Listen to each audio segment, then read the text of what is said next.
Okay, so this is shit. Okay. A chocolate covered podcast. I mean, it's simple, it's easy. It's just the worst part is it's right in front of me. It's literally right in front of me and I choked. The best is you were getting all excited. You were ready. You were like, all right, we're doing it. Let's go. Ah, shit. And I remembered I have to talk. And that was the problem. Well, just act like no one's listening.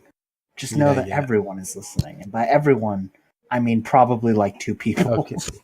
Let's try again. If I can get through the opening, we will be fine. We will be great. Everything will be okay. You know, it's the inaugural episode. It's our first go at it. Yeah, so basically what I'm going to do, let me say what I'm going to do first so it's better for me, not only for you. I will introduce the podcast, introduce ourselves, give a quick explanation of what we're doing here. You can say whatever you want to say, and then we can just dive in. How does that sound? Cool. All right, that's the podcast. Let's go. We're done. We're done. We did it. It's one take. We did it great. Okay, that's more for me than for you. You ready? Okay, yeah. Okay, in 3, 2, 1. You know this is all staying in, right? Fuck you. In 3, 2, 1, podcast. Well, hello. I am Hershey, one of your beautiful hosts for Chocolate Covered Podcast, where we're going to be brewing up a sweet cup of hot chocolate with my wonderful Mr. Goodbar, Chris. How you doing there, Chris? Good. I'm really looking forward to when you run out of candy bars and you got to go super local. I've got months, or just esoteric. I've got months planned, motherfucker. You're gonna be like, and my good friend Mr. Green Tea Kit Kat. Don't worry, I got Ferrero Rocher. I got Good Bar. I got Crunch. I got it all, man. I got it all. So, all right. So why don't we tell the lovely audience what we're going to be doing with this series, this wonderful series? You still know I'm keeping in earlier, right? Fuck. Yeah, no, I'm not surprised. So this is our first episode, which you've probably heard due to the my horrible job so far. This is our first episode of a new series we're going to be doing, where we're going to, for about an hour, one of us is going to pitch the other a homebrew idea we have, be it a monster, an item, or a subclass. And then for an hour, we're going to try and make that monstrosity come alive, like Dr. Frankenstein himself, and, a lot of other things, because... But unlike Dr. Frankenstein, we're actually going to tell you how we do it. Dang. And not leave it to your dark brain fair. To conjure up from the ether. Yes, and we do recommend you try this at home. Besides the horrible jokes that will be included. Follow along. Steal our idea. Make it better. And then send us an email telling us how yours is better. Exactly. Well, that is that. Chris, anything you want to say to the 2 people listening before we begin? I know one thing we'll do because, you and I, we both love homebrew. And we love certain homebrew classes from certain amazing websites. But I think what we should probably do is limit ourselves when it comes to subclasses to the base, the base classes. Base 12, I agree. Yeah, base 12, because then, if I say, hey, Hirsch, I'm homebrewing for Chandler. All right, so here's what we're going to do. Or you're like, all right, Chris, today we're homebrewing for Warden. People are going to be like, I don't know where to go. We're going to be, so that's a good point we should mention. We're going to be keeping it to the classic player's handbook classes. We're talking about all your good stuff from Barbarian to Warlock. Or Barbarian to Wizard, and we're going to keep it in there just for subclasses. Monsters and items will be free to go as crazy as we want it to be, but for the subclasses, just so we can actually get it done in under an hour, and so you guys can know what we're doing, we'll just keep it to those 12. Alrighty. So, I told you you'd get to pitch the first idea. Oh yeah, and I've been brewing over this, what I want it to be, and I'll tell you. You hear that, folks? He made it ahead of time. No. Oh God, no. I almost went. Now, here's the thing. I had a great idea at the beginning. This is not what we're going to do, but I had a beautiful idea where I really just wanted to make a College of Force Bard subclass because I can't. So College of, like Tour de Force, Tour de France. No, like Star Wars. Oh, you want that Jedi? No, but You want the more no, civilized because tabletop for experience. one explicit reason, which is why I decided I have to think of something else. Because when Darth Vader tells Luke and just completely throws him off for the rest of that entire movie, we all know that was a vicious mockery. Oh, yeah, definitely. Yeah, Yeah. he got in the brain space. Yeah, exactly. He gave him disadvantage on that attack, which caused him to fall down the pit and lose his hand. Like, I mean, come on. And that's why I wanted to make a College of Fourth, because we all know Darth Vader was the OG Bard. I just wanted to get that out there. But that's something, I don't. That's something I can't say my idea because I'm actually going to be doing it just because I can't wait to see your reaction though. Oh boy, that's next week. So the real idea I wanted to go with is I am a ridiculous kaiju fan, as my friend Chris here knows. And because I wanted to be topical, Godzilla King of Monsters is coming out soon. And oh boy. So we are going to homebrew Godzuki. Nope, because everyone and their grandmother has done that already. No, we're going to try to be innovative and unique on this podcast, something I never thought I'd say, and go for Rodan, the wonderful flying pterodactyl of fire. Oh boy! All right. Well, I'm opening up the Google as we speak because I know next to nothing. So yes. That's the other thing I would enjoy. I thought I'd throw you a curveball because it's our first episode, and we can make all the mistakes we want. So, all right. So Rodan. Yep. The Daikaiju monster, which first appeared as the title character in Toho's 1956 film Rodan. Wow, thanks, Wikipedia. You're really just opening up the Wikipedia. Shit, man. Don't show the audience our dirty bag of tricks already. Shit. It's not ours. It's just, that's mine. I owned up to it. Fair enough. Okay, well, seriously though. All right. So tell me about. So he's one of the main 4 kaiju from the original series being showcased in Godzilla King of Monsters coming out this May. Not sponsored, but boy, would I love to be. Oh, you wish. Oh, we wish. Upon the stars. So the main things to note with Rodan, because we'll be going off the trailers shown for the movie so far and things he has done in the past. He can fly. He can fly. He's easily gargantuan in size, and we're talking about the classic sizes of he's a kaiju. Kind of comes with the he can fly so fast that he causes sonic booms and shockwaves to destroy everything around him as he flies.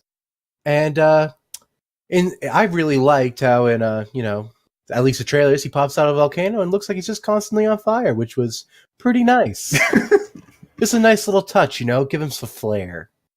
See, you could tell me, and also he's got a laser beam that turns things into candy bars, and I'd believe it, I'm putting full faith that you're actually telling me accurate information. Oh, God, why'd you have to tell me that now? I really wish I threw that in there.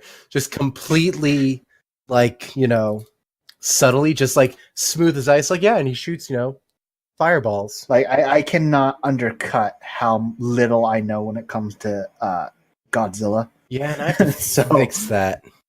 So eventually, thankfully, or I guess unthankfully, if we want to be real about it, there isn't much about Rodan except the fact he's pterodactyl shaped, which is part of where his name comes from. Actually, fun fact for all you Daikaiju lovers at home is Rodan.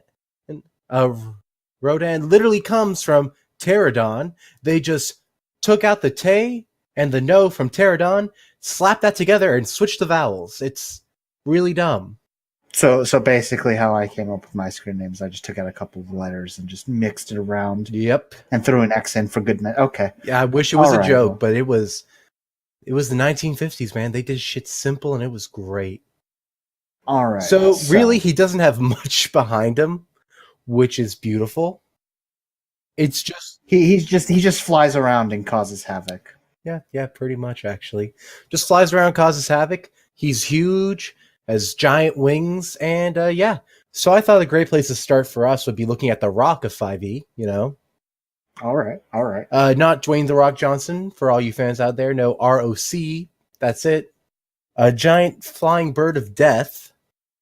Thought it'd be a good jumping off point. Especially the Rock with just ROC. Okay. I told you. I literally said No, you said the Rock, and I'm like, wait, the Rock? Yeah, which is why I said I swear not I know Dwayne the Rock Johnson. My God, you think we play? And then you said OC, and it was like, wait, do we? What? Yes, this is my OC, Yes. Rodan. Please don't steal. Okay. Boy, this is a train wreck already. So, the first things we want to keep in mind is, off the bat, the first thing we got to decide here is, what challenge rating do we want this bad boy to be?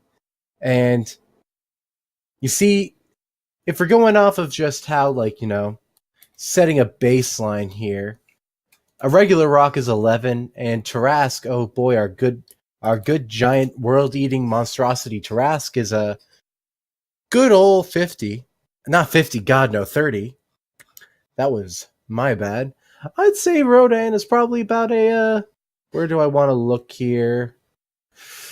Let's go with, I want to say like 15 to 18, because he's not exactly powerful so much as just a calamity. Yeah, like I think from a world building perspective, I think Rock could be a fun, like ongoing threat that he just shows up, causes havoc, and reminds the players, "Hey, if you want to slay that, like just get strong, get good, and fight him." Yeah, so something like anywhere between like 18 to 22 for me, because he's just like, I feel like fighting him up straight would be, first off, difficult to accomplish because we're going to make his speed ridiculous, obviously, because yeah, he he's can got cause shockwaves. booms. And then, first off that, so it's going to be like some kind of raid boss from WoW, which I know you're better at, and I know I'm probably going to have to deal with during this series at some point. Oh, yes. Totally wasn't thinking about WoW things for exactly this series. So as we look at it, something like, that they could deal with, but as they get up close to fight it, it's not exactly made for fighting tiny people so much as it is for wiping them aside with just its sheer existence. So he shows up, he goes through the In-N-Out drive-through, destroys the place, and leaves. Exactly. He wasn't really designed. He's not going to be designed to stand still and fight. So if you ever manage to get him to do that, dear God, it's really going to fuck him up. So I think the main things we got to work on here are we got to decide my goals for getting this done, besides having a fully functional Rodan by the end of this episode, is going to be, we got his stats, we got his abilities, and we got some actions he can take, And then we'll put it up on a Google Drive and let all you people look at it and laugh. Or, be scared. Either one. Or both. You can laugh in fear. That'd be great. Yeah. Boy, if you laugh during this podcast, though, I'd be equally grateful. So, ready to, God, we have wasted so much time. We're only like 13 minutes in. It's fine. That's just, First episode jitters. Okay, but for real though, because I've got that Wikipedia of the Wikizilla for Rodan. So, I'm looking at his abilities. We got supersonic flight, shockwaves, gust, melee attacks. Hey, those two sound like, actions that we can take note of. Just gust and melee attack and then go from there. Yeah, exactly. And a wind breath. Like, honestly, all stuff that already exists. Yeah, so we can, slap it together and make our life a lot easier. But features, let's see. Like, what makes him unique? The fact he's a giant pterodactyl. By giant pterodactyl, it says here in Kodansha Godzilla versus Mechagodzilla 2, the manga adaptation, Fire Rodan can absorb any nearby small animals, such as birds and fish, among others, into his body in order to restore his health and vitality, and that is terrifying. I want that. Dear God, I need to get you off of Wiki, because you are pulling the deep cuts. So, yes. That can also really play into this is a world calamity. Maybe he, flies by a fishing village and just dives into the water, and you just see, hey, look, there's all the fish for the year. Well, now we have to give him regional effects, which is just, this is intensifying, and we don't have to give him regional effects, just some kind of a mechanic that will let him basically tap into rejuvenation, regeneration, those types of features whenever he just, swoops by some small animals. Okay, how about we probably say, as long as they're CR, 0. Let's say CR 1/4 or lower, so you can get them wolves in there too, those tasty wolves. Yeah, and if he they have to do a Constitution saving throw of DC, let's say 15, and if they fail, swoop, swap, swip, they just fly into them. Yeah, or be absorbed into the swarm. Yep. The swarm that is Rodan. Rodan. Oh God. All right, so that's cool. How much would you say he'd probably heal from that? Oh boy. Okay, before we do that, I think we got to put some kind of a hard limit on here. Before he, just Eats the the malicious world. DMs just have him. No, the players decide to fight him in a forest, and he's like, "Oh, cool! Look at all of those rabbits. You got me to half health, but now I'm at full with some temp HP to boot. Boom. Let's start this over again." Let's definitely go with it. Doesn't give temporary HP for already a soft max. Yeah, and no temp HP, but he can only absorb. No, let's. I think it should be some kind of cumulative, like if it's 1/4 or lower, they can only go up to like 1 CR. No, because if you say 1 CR, then the 0 CRs could be infinite. Oh yeah, huh? No, I'm thinking, why not 3d6?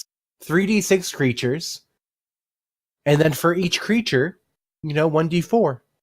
Just let that DM roll. That malicious DM roll all those dice, and this can. And so, kind of giving him a soft action he can do. A passive ability that can only occur. We should put a time limit on it. I want to say every 1 minute, because a fight in D&D that goes on for longer than a minute is usually fucked. But depending on how tanky we make them, it could last longer. So what we may want to do is maybe every 5 minutes. Yeah, because again, every you have 5 to minutes. think about the fact that this guy is flying around the world, and if he flies around the world might just die if he does this constantly. Every minute, 3d6 rabbits die as Rodan. Yeah, actually, let's make it an hour. Every hour. Because as soon as you made that joke, I realized, oh god, we've made the plague, but with wings. And if he can fly at supersonic speeds, yeah, we're dead. This campaign that's supposed to last like a year is now 1 session. It's a 1-shot. Kill Rodan or die. Oh, you're level 1? Shit. All right, so we got that revitalization. Makes him a little bit more tanky, a little bit more. Yeah, that's definitely gonna put him higher in CR and also lower him. Also, cool role play, things. Yeah. Also, imagine if he eats a. We're also gonna probably lower that max HP. Now for his hit points. Let's be honest here. He's big. He's the broadside of a barn. The only thing he really has for him is speed and the ability to kind of like keep people away from him. You know what I mean? Mm-hmm. So I honestly feel like maybe a 16 for armor. Natural armor, kind of like a 16. Because he's got scaly skin. He's a pterodactyl. Yeah, but like the challenge isn't making those rolls to hit him. It's how in the world are you getting up there to hit him, or bring him down to you to hit him?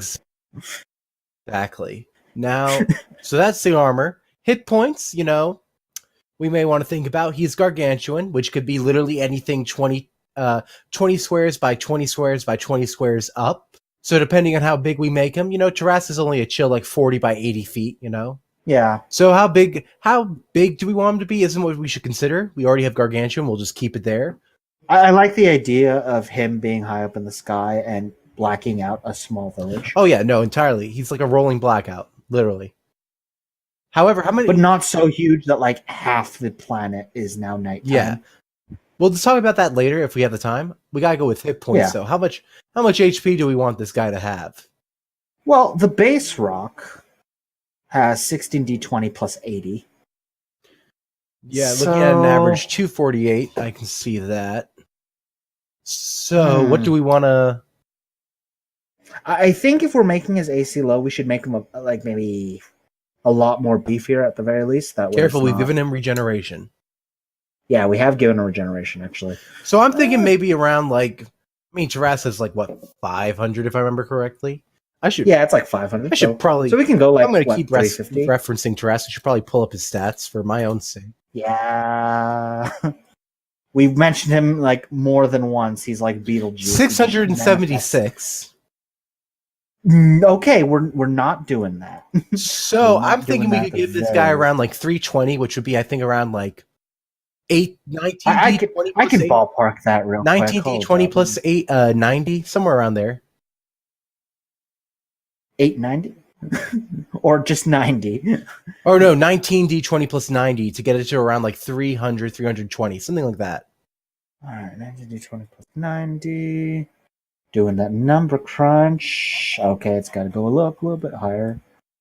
I think it's about 24. I'll get back to you on that. Why don't you keep talking some? Got it. Yeah, so that's about, according to my little number crunch, yeah, it's about like 22 d20 plus 90. Okay, 22d20 plus 90 sounds great. Now here's the spark. Yeah, that puts them like right somewhere between like 318 and 323. So yeah, it's basically what we wanted.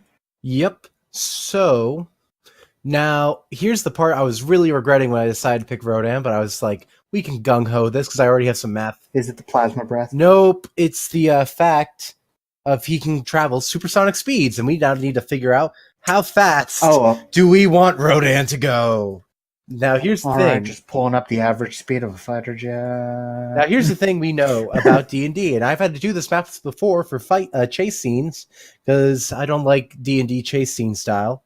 It's cool, it is efficient, but I didn't want to like make a chase scene when fuck it. So we know. So the average player moves 30 feet every 6 seconds, which means that the average player can move 5 feet every second.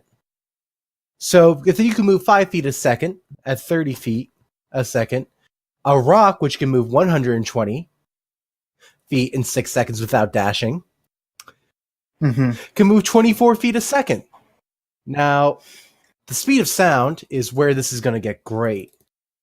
So the speed of sound is 343 meters a second. And now if we take that sweet, sweet meter and convert it to just the good old convert it to the good old American feet, While you do that, I just want to interject that this is a fantasy game about imagination, and we're basically just making a jet fighter bird. So welcome to giant jet fighter eating rabbit bird. Yeah, and it's great. Look, okay, so who cares for making a jet fighter bird that needs to move a minimum of 1,125 feet a second? Who cares if we're making that? Who cares if we're making something that needs to move 1,125 feet a second, or in D&D terms has a move speed without dashing of 6,750 feet? Yeah. What's wrong with that? I'm just saying, why can't my fighter jet bird move like a fighter jet? Now, what we may want to do is tone this back, get rid of the whole supersonic thing, and just replace it with that gust action. I mean, I didn't want to say it, but I mean, now if you think so, if you think we need to heavily nerf your fighter, because you see, we're gonna give him a gust action anyway, which we could say he kind of does as he flies. That would be cool. So what we could do to still make it faster than a rock, because we do want him to kind of have that fighter jet aspect, is we could. So you thinking of that flyby? I'd be thinking of that flyby, 100% that sweet, sweet flyby. But also, I'm saying we give him multi-attack, where he could do 2 talent attacks and a gust attack. 2 talent, 1 gust. That way he can slice, burst of wind, and fly away. Exactly. That way we can kind of keep up the whole shockwave thing, and also that's what pterodactyls do, right? That's what happened in Jurassic Park. Yep, they became Pidgeotto for a second and cast Gust. That's totally what happened. Nintendo, please don't hurt me. So the next, and thus we were killed in our earliest time. Yep, they get us with that sweet, sweet copyright.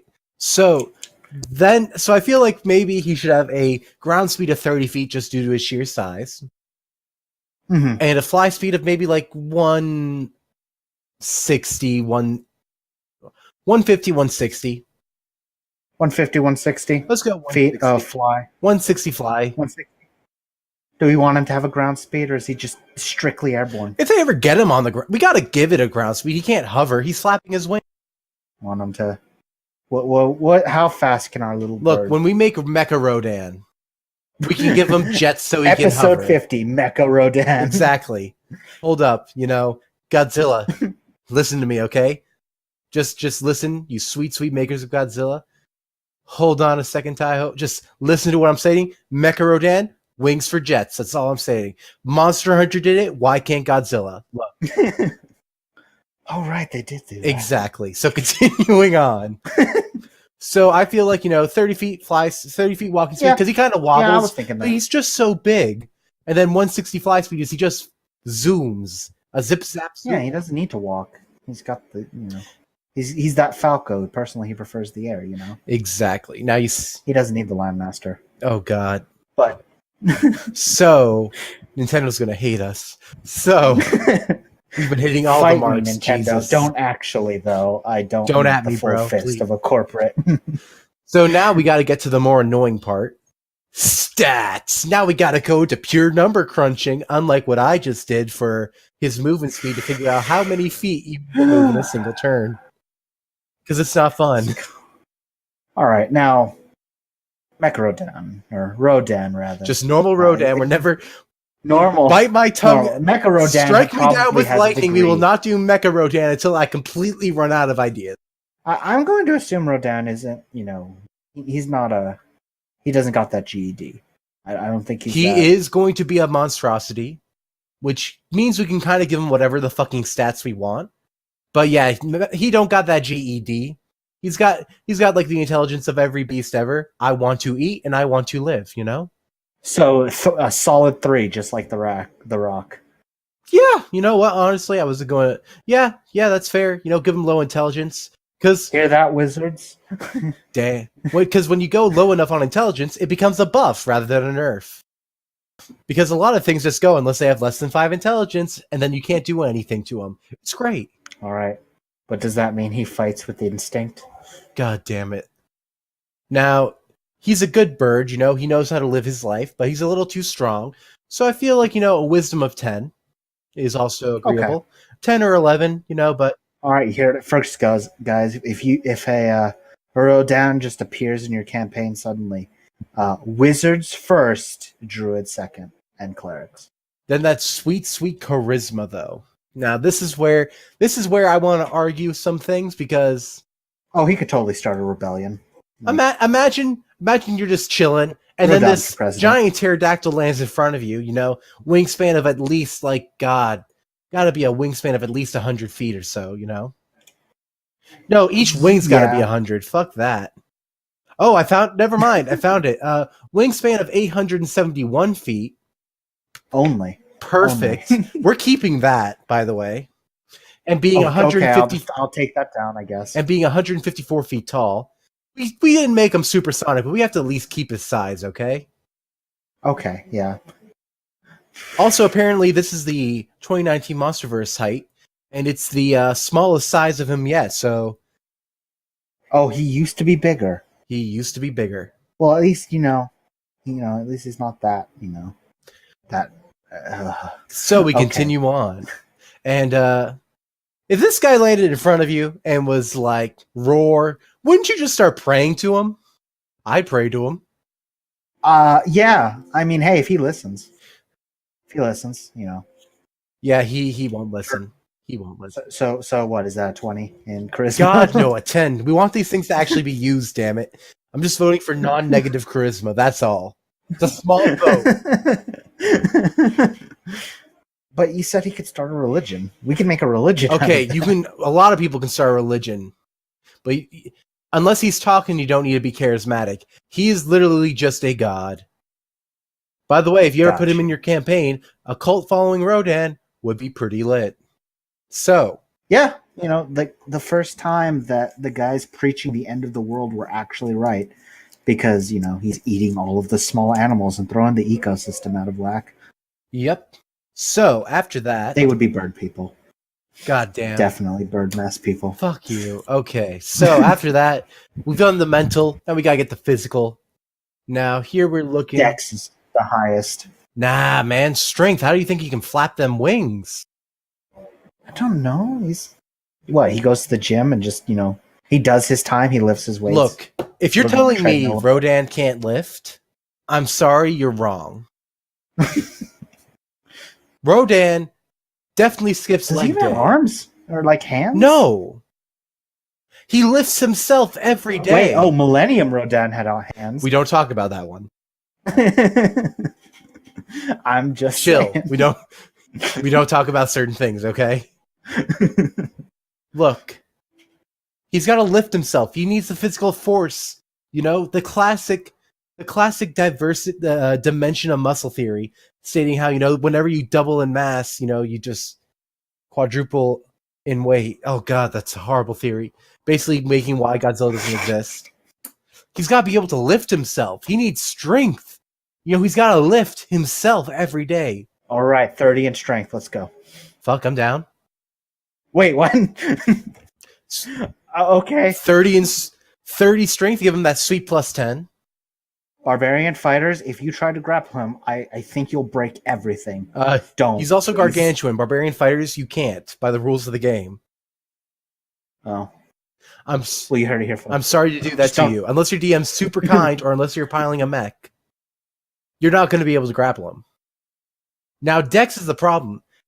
Like, in the movies, he's shown to have, the ability to do some sick kick flips and also barrel rolls and stuff. He's able to react and dodge and stuff like that. So he's not slow on his feet. It's definitely not where he gets his speed from, though, Yeah. So I think maybe a positive 12, maybe 12, 13, a plus 1. Yeah, that's fine. Plus 1 to Dex. How healthy is he, though? I mean, he's hitting the gym. If we're talking 22 minimum. Hard minimum 22. We gave him that plus 90. He is boom. He's got that boom boom bow, Yeah, he's on the cleanse at the moment, but he's putting in the time. He's dieting. He's on the protein. One of the things we got to talk about for all DMs who want to use him actually is that if your players want to take him down, they have to find out that he actually has a strict juice cleansing schedule. And if you have to get him at the exact time he's at the peak of his juice cleanse, or else he's just invincible. It's one of the secret bosses that you have to go inside multiple temples and find out the secrets of his cult to figure out that he even does juice cleanses. Because he's just that kind of guy. He does like his boba tea, though. Who doesn't? God, I don't want to follow a monster that doesn't like boba tea. So we got our stats. We got our sweet lineup of stats. Now going down, that strength is staring me in the face and just saying, "Make a move," and I'm just shaking. Damn straight. So now we gotta get them saving throws. Now here's the thing I completely forgot to look up before realizing. Now we gotta really decide his challenge rating because we gotta figure out his proficiency score. Oh yeah, baby. Oh, I got it. All right. Well, I mean, if we put him at 320 health, right? We put him around 320. Yeah. So looking. Yeah. I mean, that put him at like 17 or 18 if you're going by averages. 17 or 18? I'm down with that because that whole range from 17 to 20, which is where we were talking about anyway, 18 to 22, the majority of it is a plus 6. So I'm fine with just giving him a plus 6 proficiency and saying he's anywhere between there. We'll decide it later. Just getting that sweet plus 6 proficiency in. We'll just make him CR20. Yeah, let's just do that. Make our lives easier. Just hard number. Number. Now, we just got to decide what saving throws he has that bonus in, I mean, he doesn't have it in strength. I mean, what kind of a bird trains in strength? Yes, he's definitely got them both. Yes, because we remember Moltres would always, whenever Rockfall was cast on her in every Pokemon game, would just turn around and push those rocks off. Because that's what they clearly cast the moves. Jeez. So I'm thinking Dex and Constitution definitely. So you don't get those diseases as you fly through the sky. I mean, he's eating a lot of animals. He's gotta he's getting his fiber, and we gotta make sure we reward him for it. Yeah. So Dex and Constitution. Dex and Constitution all the way. And I'm thinking just Wisdom and Charisma, because creatures at that level usually have about 4 to 5 saving throws. They got that good survival instinct. They gotta live. And also he can start a religion for existing. I think he deserves charisma saving throws for it. Yeah. All right. So after that, we have now hit the skills section. I can't really. I feel like we've been sticking a little close to the rock for our basis, but I can't think of really any skill but perception that he would even give a shit about.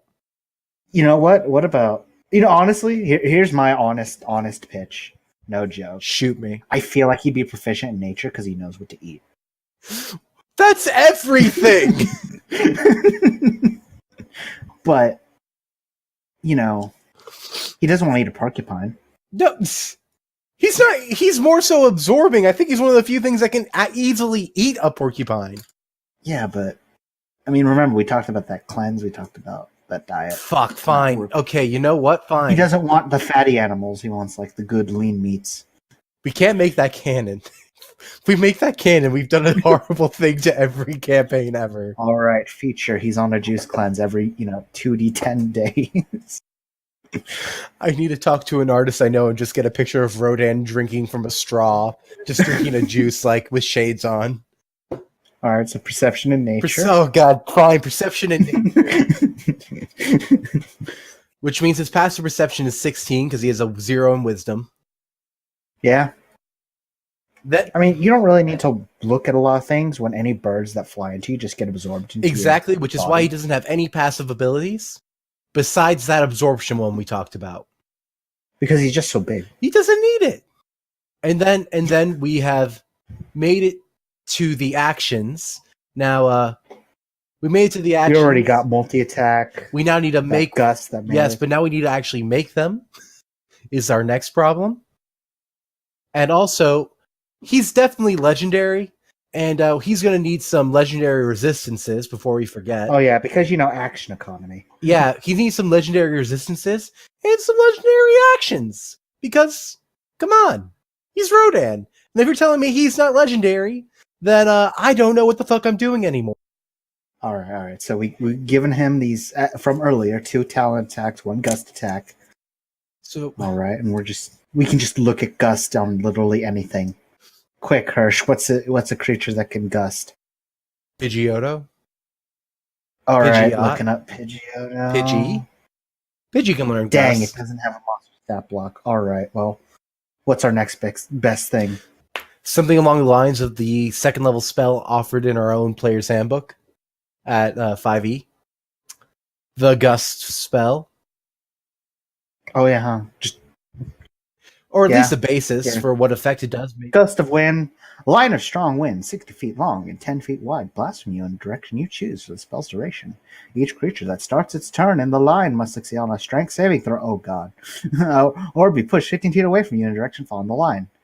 Any creature in the line must spend 2 feet of movement for every 1 feet it moves. When moving close to you, disperses gas or vapor, and all that other fun things that doesn't come up until it's actually super specifically affects the situation. It's called Killing Cloud, and everyone hates it.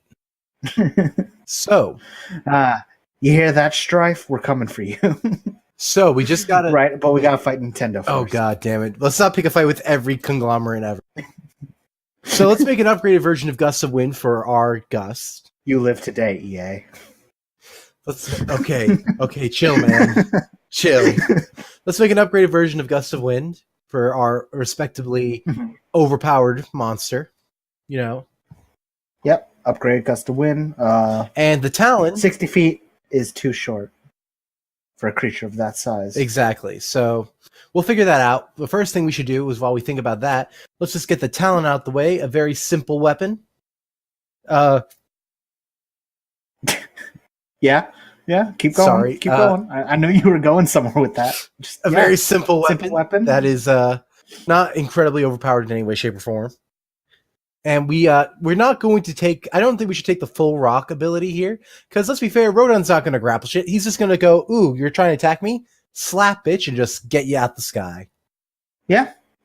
So what I think, why would he pick them up and fly straight up his 160 feet and then drop you? Exactly. Let's not do that. And instead, what we're going to want to do is just give him a classic attack, with his 10 strength plus 6 proficiency modifier. It's going to have, a simple plus 16 to hit. A casual. Casual plus 16 to hit. He's going to have a reach of 10 feet. It's going to be one target. And this is the part where we got to think, when it hits, how badly do we want things to disintegrate?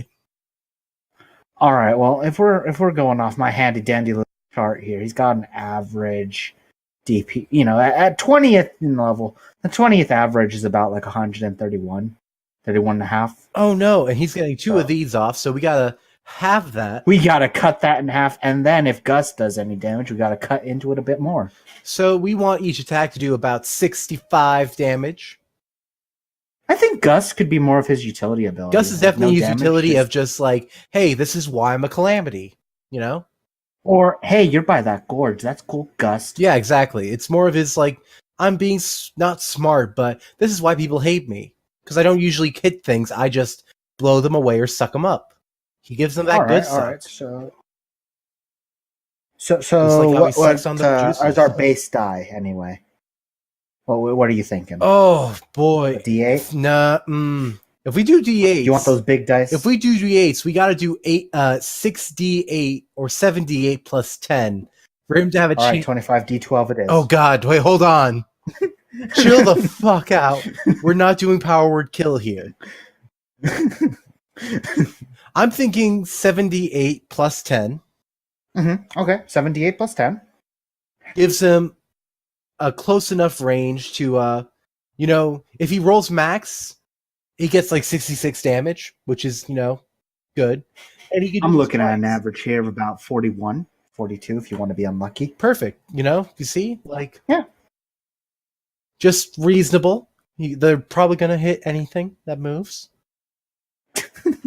And if you're bringing wizards because he's got that intelligence, I'm sorry, you're dead. Yeah, and here's the thing we got to really remember is that the main reason for his CR is again the fact he flies around, he has so much HP, he can regen it, and also he flies around.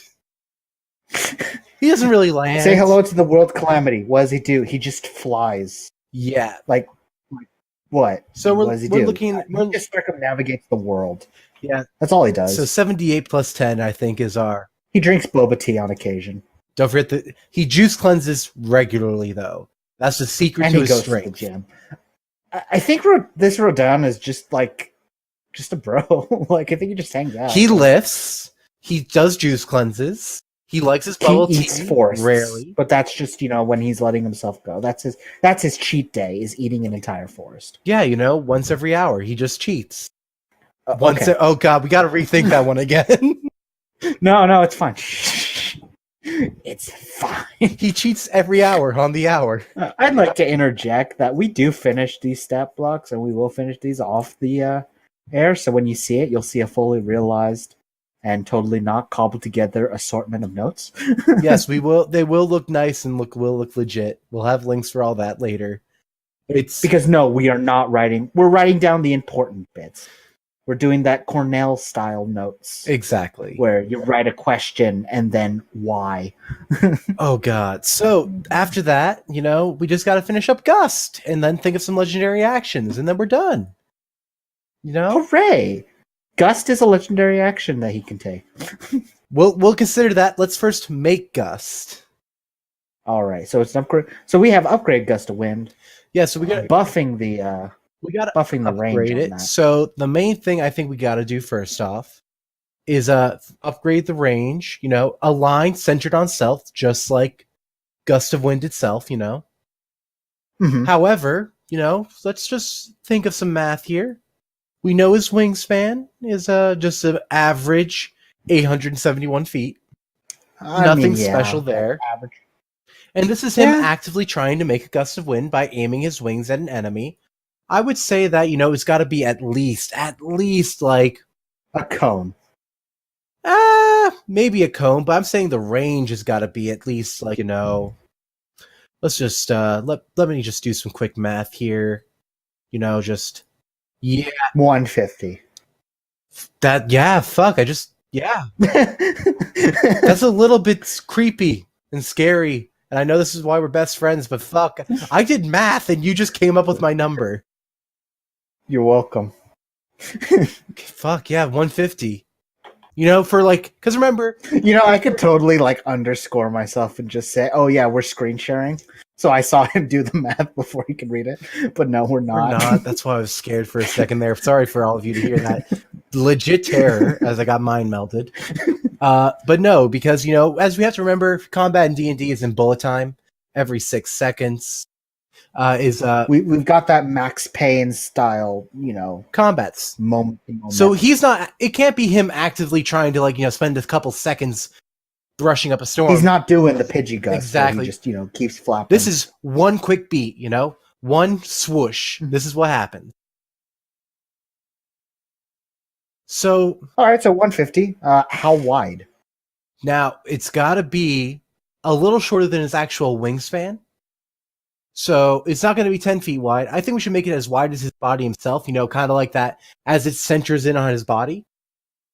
Okay. So I would say maybe, I like the idea of maybe 150 feet long and about 20, not 20. God, no, not 20. God, that would be horrifying. 30. No, commit. 40. 40. 40? Okay. Well, yeah, okay, 40 hold on. I need to think of something real quick. If his body is 40 feet. But he's doing this with one wing. He's doing it with both wings. If his body's 40 feet, that means each wing is 415 feet long. Let's go up to 60. Sure. For my sanity's sake, as I picture Rodan in my head.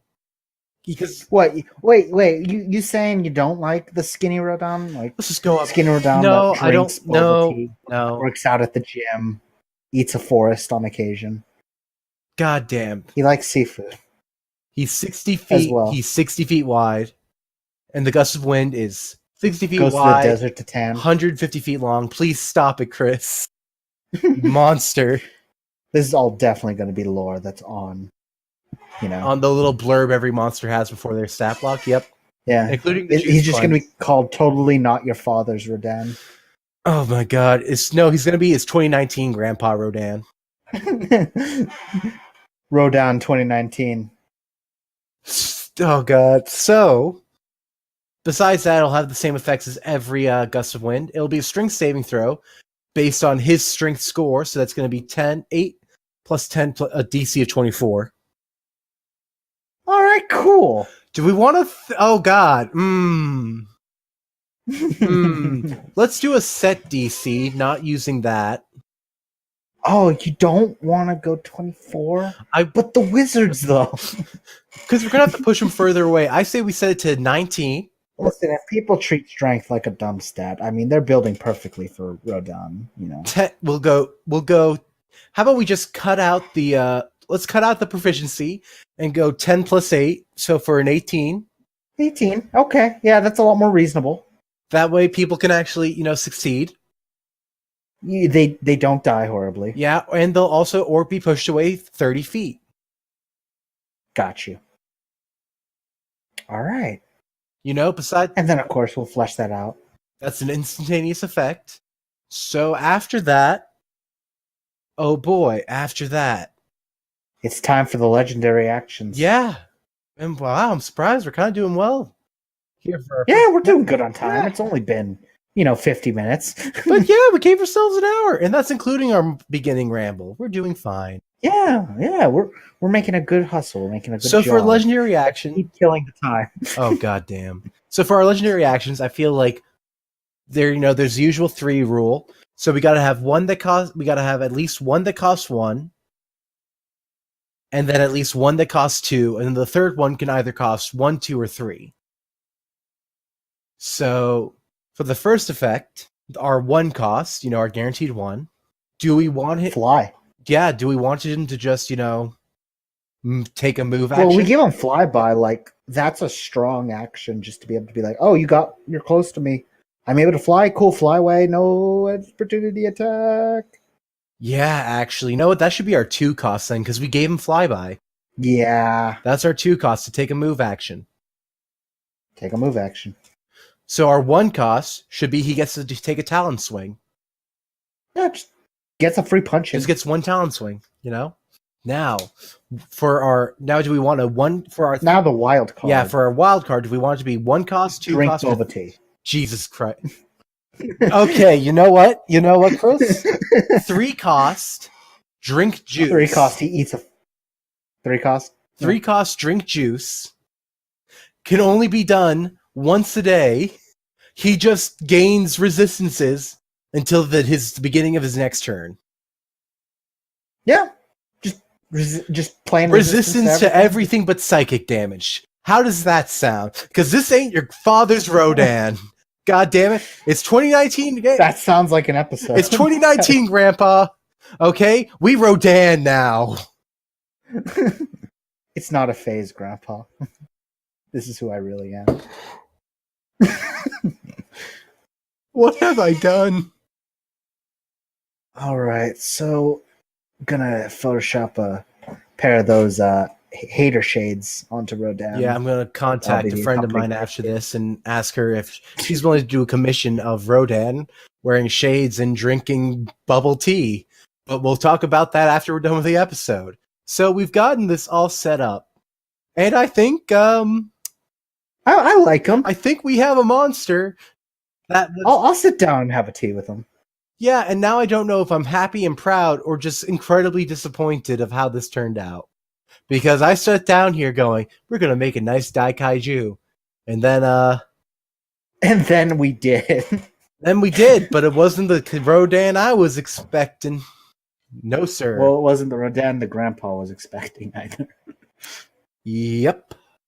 So I'm just going to take it from the top and read all the big points just so we can review what Not Your Grandfather's Rodan looks like. Hit me, Mr. Goodbar. Rodan. Gargantuan monstrosity. Fly speed, 160 feet. Land speed, 30 feet. Hit points, 22d20 plus 90. An AC of 16, a CR 20 monster with a plus 6 proficiency. He's got saves in Dex, Con, Wisdom, and Charisma.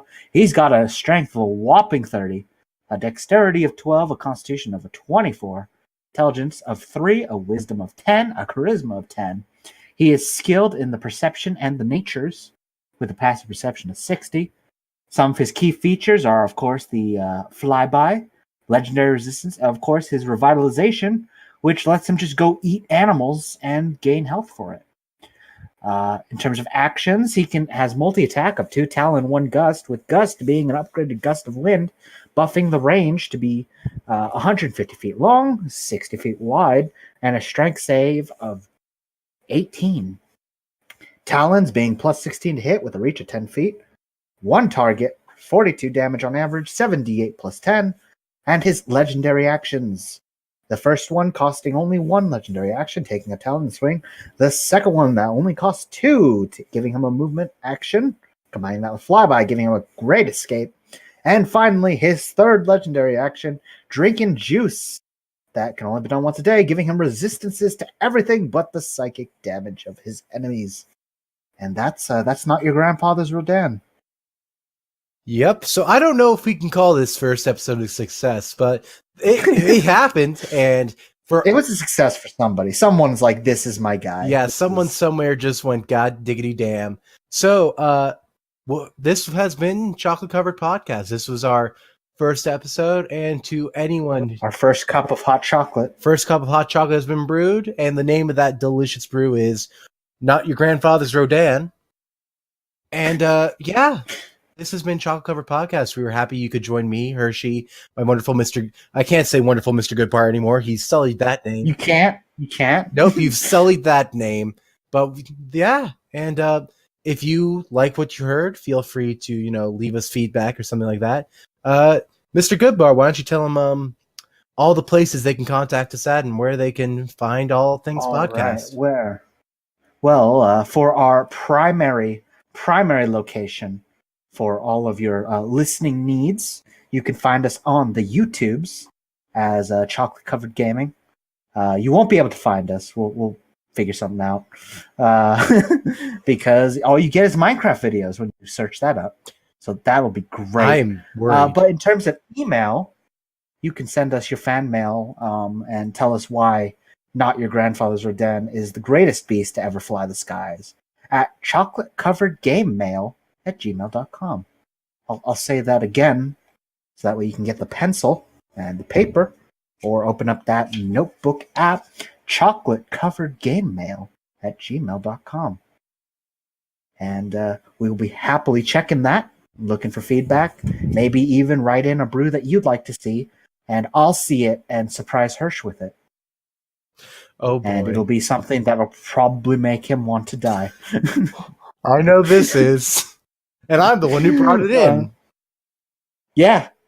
So don't worry. Next week is me. And trust me, you're going to have a lot of avenue to work with. Yeah. So this is the first. The main idea right now is that every 2 out of 3 weeks, me and Chris are going to take turns delivering each other a beautiful, beautiful homebrew idea, be it monster, subclass, or item. And then on the third week of every 3 weeks, we're going to do a little DM corner, answering tips and questions of a general theme we're thinking about. We're not sure what this first one's going to be because we just started doing this. But yeah, if you have anything... Yeah, we're just kind of going with it if the first 10 minutes weren't very evident to you. Fuck you still. It's staying in. God damn you. If you have anything you'd like to hear us talk about, both I and Chris DM our separate campaigns and have our own ways of doing things, feel free to leave us a question and we may actually bring it up. Of course, I would not be surprised if there were no questions for our first one, but hey, I need to start saying it now or I'll never say it later. Well, I think that's all we got. What do you think, Chris? I think, that's an episode. Well, I don't know how we're going to sign this off. How about this way? This is Chocolate Covered Gaming. A horrible mistake about great homebrews. We'll see you later.